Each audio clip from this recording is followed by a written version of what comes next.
Okay, guys, so my goal for tonight is to find my PTW, which stands for piston to wall clearance. So I want to find my exact measurement of my piston and my exact measurement of my cylinder bore and take the difference between them to find out how much space I've got for rings. When you normally would buy new pistons, if you're rebuilding an engine, the manufacturer will give you, all the numbers that you need and like where to measure pistons and all that kind of stuff. But since we're dealing with a standard old stock piston that came in the 1960s, we don't have any of that information. So rule of thumb is you measure halfway on this area here down 90 degrees from your wrist pin over. So I'm going to make a mark. I'm going to measure that with our calipers. Then we'll make a mark there and we'll measure it across. And I'll show you how to do that. And I'll show you how to measure our bore. Figure out what the distance is.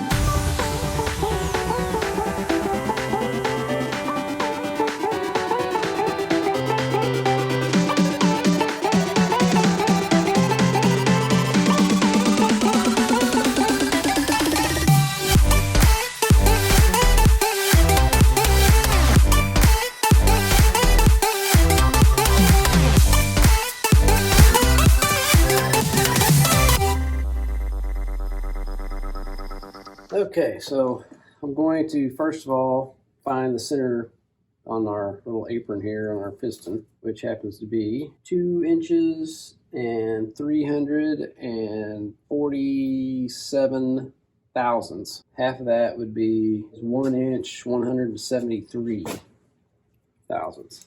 So I'm gonna go back down to 1 inch, 173 thousandths. A little dot right there. Same thing over here. Then I'm going to make sure that I'm 90 degrees from these wrist pins, so equal distance from this direction on both sides. And then I'm going to measure for my little black dots with my mic here and get that'll give me the piston diameter. In the garage, under fluorescent lights, got my 68 Firebird, she's a beautiful sight. With my calipers in hand and a torque wrench near, it's time to measure pistons, gotta be precise here. Oh, we're measuring pistons on a Firebird night, checking every clearance, making sure it's right. From the bore to the stroke, we'll take it real slow, cause this Firebird's ready, she's raring to go. Okay, so I've got it measured. And this is a 3 to 4 inch caliper. And it is reading 3 inches and 875 thousandths. 3 inches, 873 thousandths. So I'm going to write that down. We got that. Now we're going to use our bore gauge to measure the diameter of the bore. So I'll show you kind of how that works. So what we're going to do is put this in our bore. But first we're going to set it to match our caliper that we just did our piston with and zero it out. Okay, so I'm going to go put this in the vise. I'll keep messing with it until I get the right one. Anyway, we get it in there to where it measures out. This measures the same as this mic, and we'll turn this gauge until our needle reads 0. And then we know that this is set to the same as our piston. So then we'll put this in the cylinder, and then when our needle changes, we'll know how much bigger, how many thousandths the piston or the cylinder is bigger than the piston.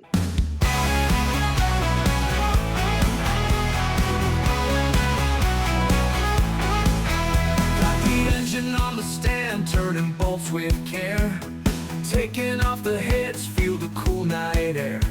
Each piston's got a story of speed and flight, but we're here to measure, make it run just right. Oh, we're measuring pistons on a Firebird. About 3 thousandths. So 3 thousandths is the low on the non-thrust side. So we've got about 4 thousandths difference between the two. So now I need to find out how much clearance can I have between that and standard ring so I'll know how much I can hone. Rebuild It will continue after these messages. Hey guys, most of you have seen me working on cars on this channel for years. But what you may not know is that when I'm not wrenching, I'm swimming. Most swimmers with one of these babies have about the same physiques, but what other swimmers don't have is my little secret weapon here, slick chrome. Sure, I've used slick chrome on all my cars for years, but when I use slick chrome on this chrome dome, it reduces water friction by 84%. The procedure for applying slick chrome to the human head is the same as applying it to your car. Just one application and a few minutes of brisk buffing, and look at that dome sparkle.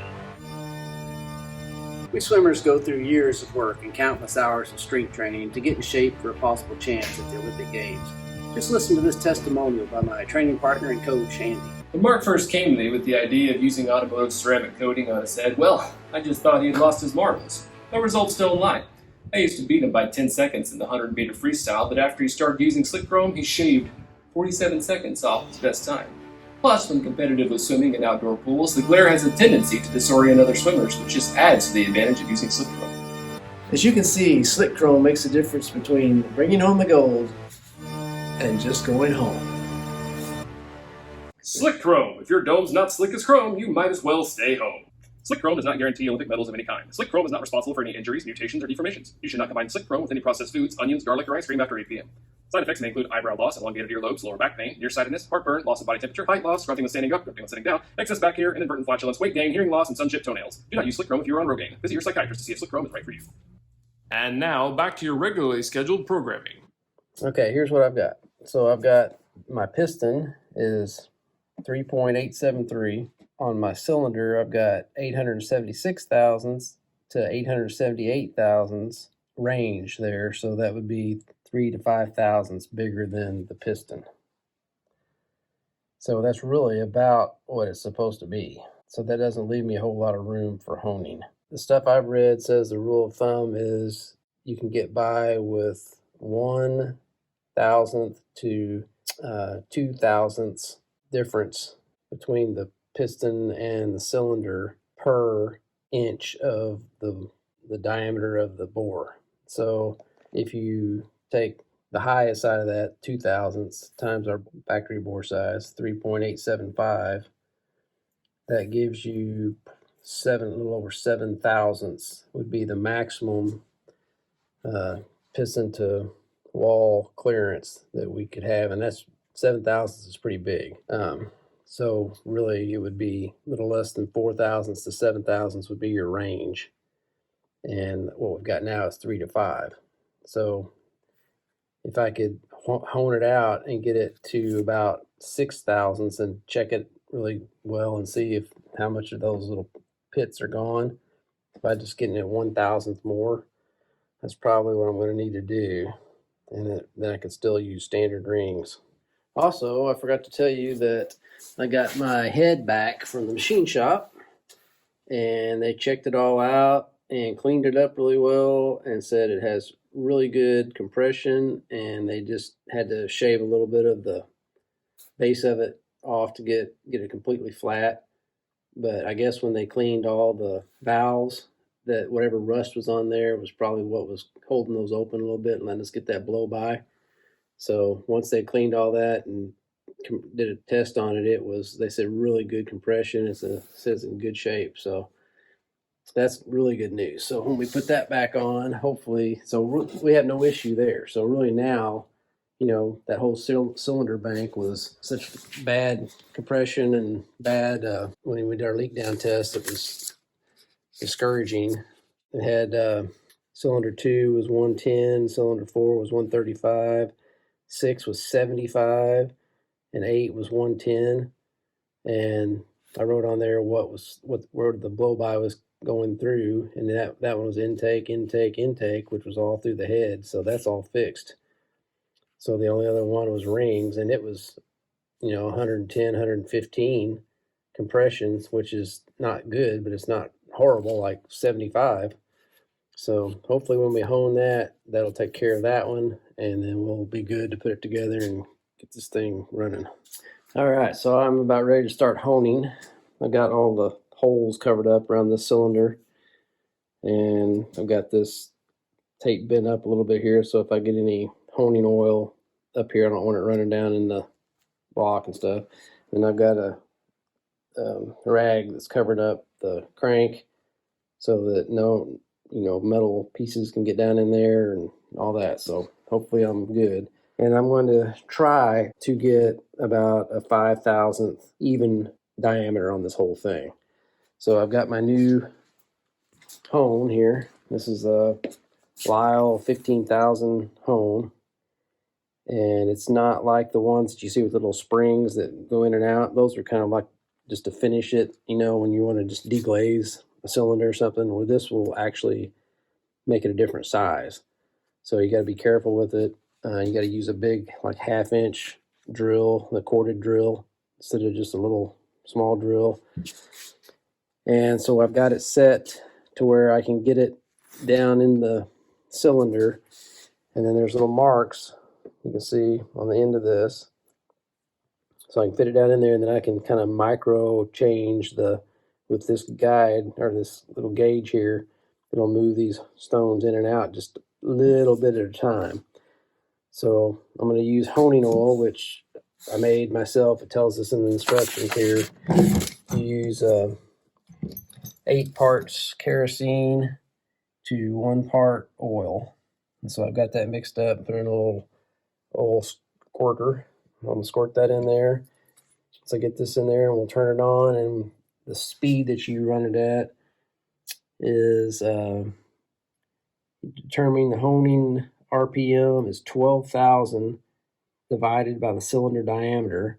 So a 3-inch cylinder diameter would require about 400 RPMs on the drill. So ours is almost 4-inch diameter, so we should have about 300 RPM. So I'm going to see if I've got a way to measure that on this drill, but that's slow.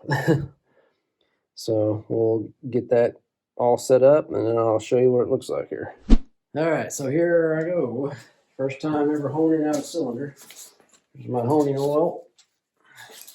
I've got it just kind of snug in there.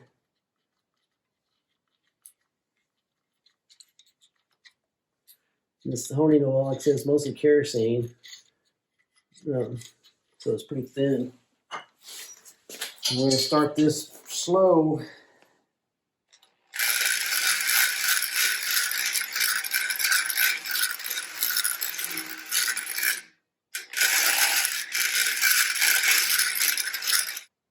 This hone has stones on 2 sides, and then these are wipers on these other sides, so they clean it after as it's grinding it. So I'm going to turn on the time lapse, and you guys can just watch me go. In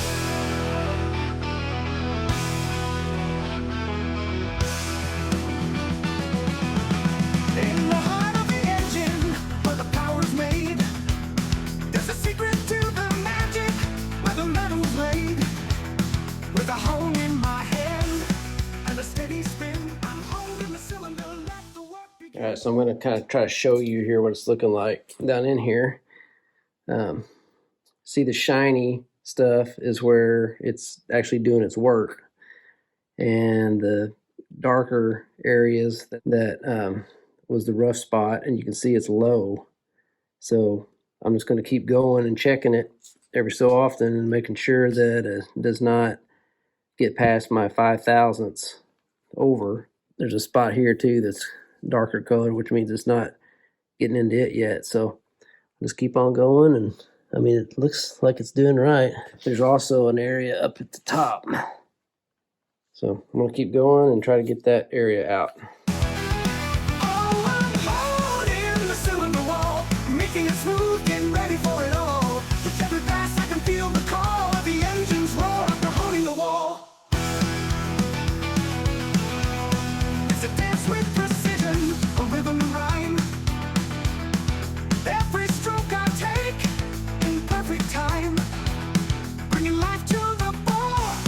With a crosshatch shine, this engine's gonna purr when the work aligns.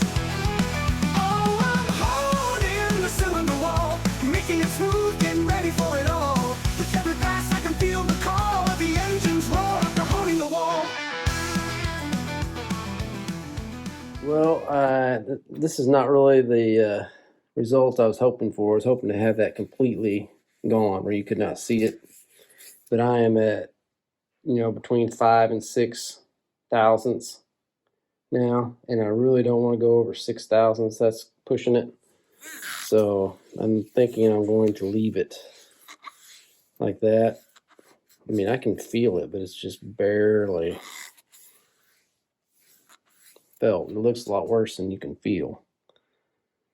So I think I'm going to leave it, and that's the only cylinder that's got any kind of a less than great compression for what I'm going to do with this car, which is put around town.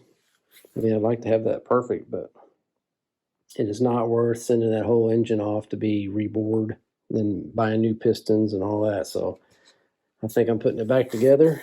When we get the piston in there with the new rings, hopefully it gets rid of that compression loss. All right, so today I'm going to get the rings, new rings that I got in, put back on the piston and get the piston installed, reinstalled. So here's how I've got a set of sealed power. These are just stock rings like the original ones would have been. And they come in different packs inside here. So they got top groove, second groove, and then these last two are third groove because you got the oil ring and then the two other rings. So we're going to put all that on, and we'll start with the bottom one. We'll put the bottom ring in, then the oil groove, and then the oil ring, and then the top oil ring. Then we'll go to the second, and then the first. And these rings, I haven't seen any kind of orientation mark on them. Like they don't show there's no dot or anything on there, so it can go up or down. And that's the top one anyway. I'll check the middle one too, but it should all be the same. So let's get them put on there.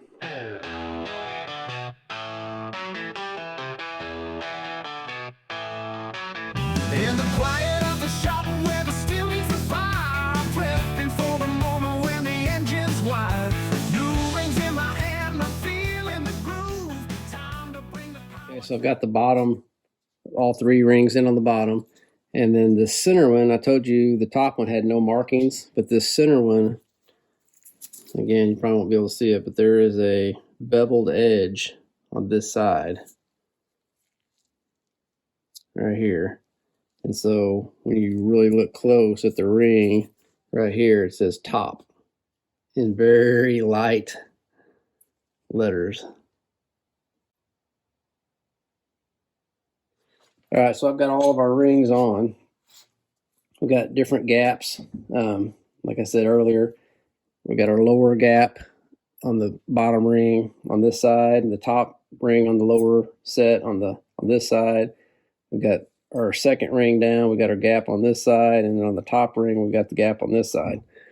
So we don't want any of this to be lined up, because when the cylinder's coming up or the piston's coming up, we're trying to get compression. We don't want those gaps lined up to where there can be air going past them in a row, so it needs to be in different spots. So now I'm going to oil this up, on the edges of the rings and everything.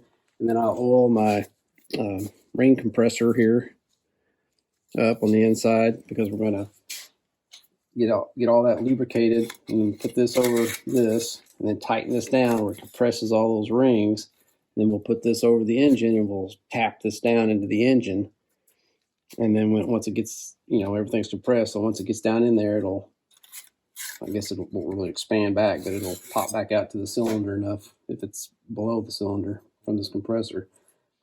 Then we have to remember we have a mark on the edge of the top of the piston right here that goes to the right on that bank, towards the front of the engine. So we'll look at the rest of them, make sure that mark is facing the same direction. All right, so I've got some regular, this is the same can I used my honing oil in, but I've dumped the whole honing oil out and put in some regular motor oil, whatever oil I'm going to put in the engine. Some people have different feelings about what kind of, some use assembly lube, but I'm going to use regular motor oil. I'm going to get that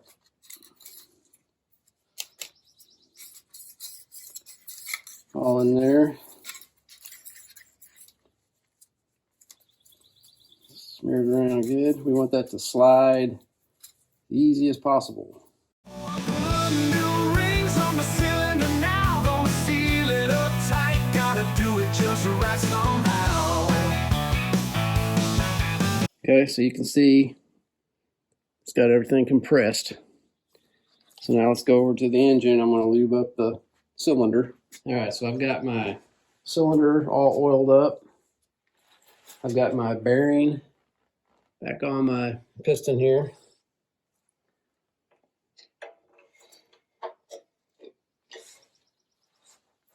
Another thing is we want to make sure it's straight.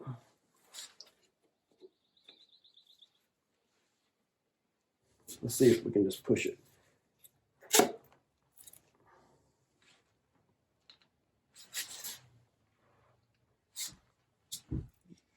No, see, it's popping out. As soon as it comes across, it's popping out here, and then it's not going in. I'm not able to get tight enough, so I'm going to keep messing with it. I might not catch it on film. Okay, so I figured I wouldn't get it caught on camera, but it did go in. So it's at the top. It still needs to go down quite a ways before it, the bottom makes contact with the crank. But I'll tap it around and see if I can get it to keep going. All right, so I've got the engine kind of turned back over on its side so we can kind of see what we're doing down here. And you can see how we've got the bottom of the piston on the crank there. So here's our bottom part of that. I've got it lubed up with some assembly lube. And it goes on like this.